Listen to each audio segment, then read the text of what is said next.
안녕하세요. 오늘 이 시간에는 지난 시간에 안내해드린 대로 주몽신화를 하도록 하겠습니다.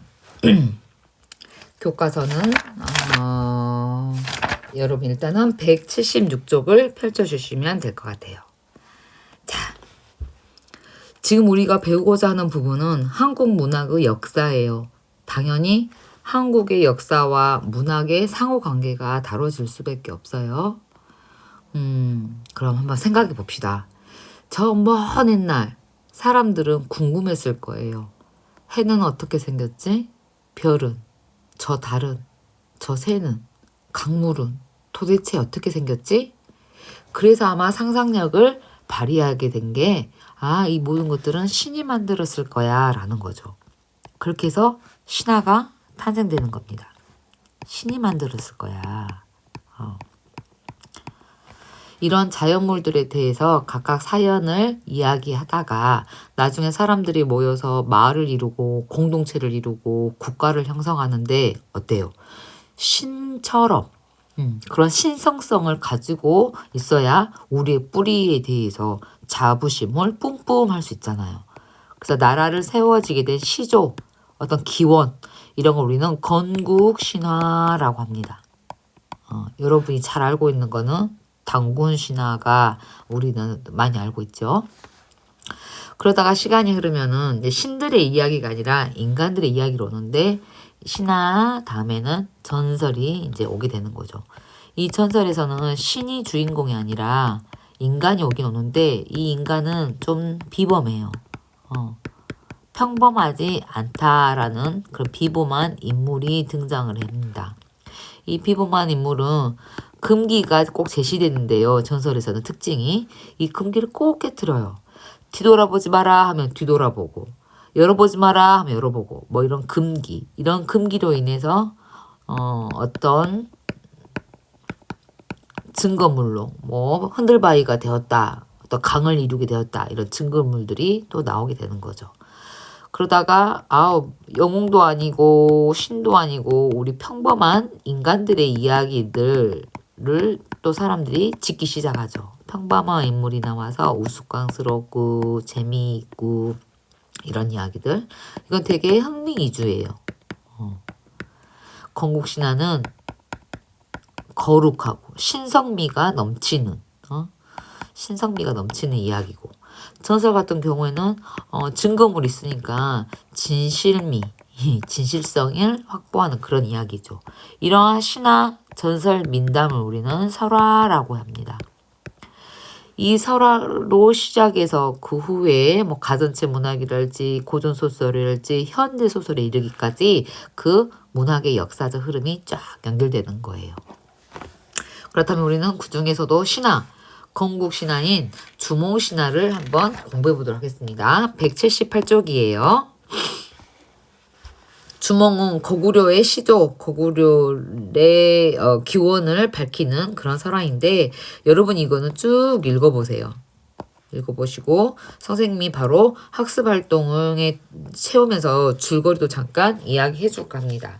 먼저 시간의 흐름에 따라서 주몽의 생애를 한번 관련 내용을 정리해 볼게요.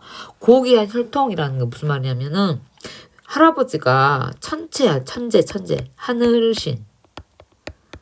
이 하늘신인 아들인 해모수. 그리고 이 해모수가 낳은 아들이 바로 주몽. 이 3대가 나타나 있는 거죠. 또 게다가 엄마는 출신 성분이 물의 신 하베 그 딸이야. 어마어마한 고귀한 혈통이죠.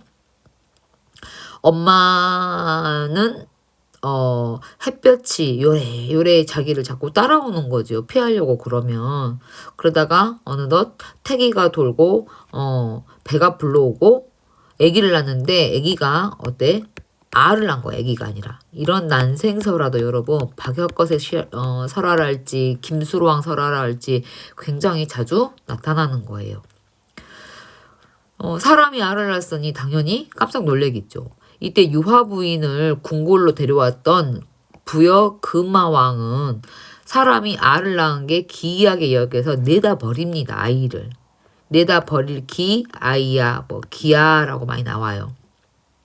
하지만 모든 동물들이 피하고 새는 막 그 알을 덮어주기까지 하지요.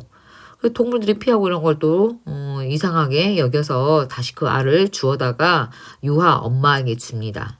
시간이 흐르고 그 알에서 아이가 태어났는데 겁나 멋져요. 준수하고 실력도 뛰어나고 여기 비범한 능력이라는 것은 활을 겁나 잘 쏴요. 활을 잘 쏴. 주몽이라는 이름 자체가 활을 잘 쏘는 사람 그런 뜻이거든요. 그런데 이런 금화왕한테는 7 아들이 있었는데 활도 잘 쏘고 잘생기고 뭔가 특별한 이 아이에 대해서 위기의식을 느낀 7 아들이 처단을 하자고 합니다. 이게 성장 후 실현이에요. 주몽의 이런 위태로운 위치를 엄마 유화도 알고 도망가라 그러죠. 그래서 마음에 맞는 사람 2셋과 함께 이 주몽은 부여를 탈출합니다. 그런데 앞에 떡 강이 있네. 뒤에 군사들은 쫓아오고 그럴 때 자라하고 물고기들이 다리를 만들어줍니다. 우리는 이거를 뭐라 하냐, 조력자가 등장했다. 아직은 스스로 힘으로 극복하기는 어려워요. 도울 조자, 힘력자, 조력자가 등장해서 위기를 극복합니다. 주몽이 건너자마자 자라 물고기는 흩어져 버리거든요. 그래서 무사히 내려와서 고구려라는 나라를 건국한 위협을 달성하게 되는 거죠. 바로 이러한 생의 흐름이 여러분 훗날 조선 후기 때 영웅 군담 소설에서 매우 빈번하게 나오는 영웅 일대기 구조라고 합니다. 영웅 일대기 구조는 여러분이 공부하실 때 굉장히 많이 들어보실 거예요. 그 다음 볼게요. 다음 이런 건국 신화를 들으면서 그 당시 고구려 백성들한테는 어떤 의미였을까? 즉 건국 신화가 어떤 기능을 할까? 지금 그 말이거든요. 당연히 읽으면서 신적인 위상으로 떠받들여지게 되고 이런 건국 행위를 신성화하고 계속 신성성이 지금 강조되고 있잖아요. 그래서 우리는 이런 민족이야 라고 해서 자부심, 자긍심이 뿜뿜되는 그런 효과가 있고요. 또 이러한게 만들어진 나라의 민족이니까 우리는 하늘의 후손이야. 우리는 보통 민족 아니야. 정체성에 대해서. 또 이렇게 힘들게 만들었으니까 함께 열심히 이 나라를 잘 지켜보자 라는 공동체 의식을 자극하는 그런 기능을 했을 겁니다. 그 다음을 보면 이제 단군신화가 나옵니다. 단군신화와 주몽신화를 비교해보자라고 그랬는데 공통점, 여기 나와 있는 공통점을 보자면 먼저 고귀한 혈통이라는 거죠. 단군 역시도 어때요? 할아버지가 하늘의 신이야. 환인.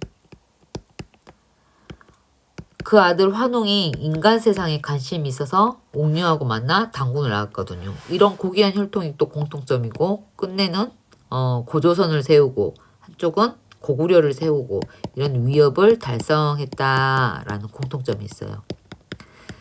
이 선생님이 2가지밖에 안 썼지만 이런 주인공의 특성이라는 것은 영웅의 일대기 구조가 나타나 있는 작품들이 뭐가 있냐라고 하는 건데 대표적으로 홍길동전도 이런 영웅 일대기 구조를 가지고 있습니다. 그 다음 감상을 마치며 이 부분은 늘 선생님이 강조하죠. 중요하죠. 그 중에서도 여기 영웅의 일대기 구조를 한번 정리하고 이 시간 마칠까 합니다. 영웅의 일대기 구조는 첫째, 고귀한 혈통이다. 그리고 비정상적으로 출생한다. 이게 훗날에는 뭐 어떤 태몽을 매우 신성스러운 태몽을 꾸고 아기를 얻었다. 이건 역시도 영웅 일대기 구조의 1번에 해당됩니다. 그런데 이렇게 특별하기 때문에 주인공은 비범한 능력을 갖게 되죠.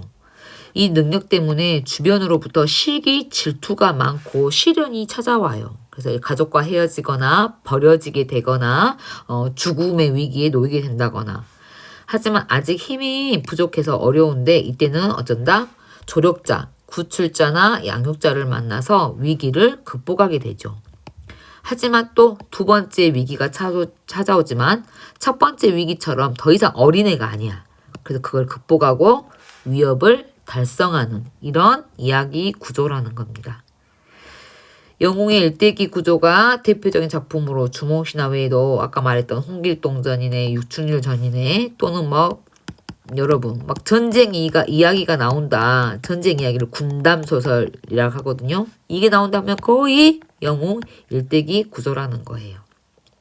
자, 오늘 수업은 이렇게 마치도록 하겠습니다. 신화 중에서도 주몽신화를 배웠고 그 주몽신화는 영웅의 일대기 구조를 가지고 있다라는 거예요.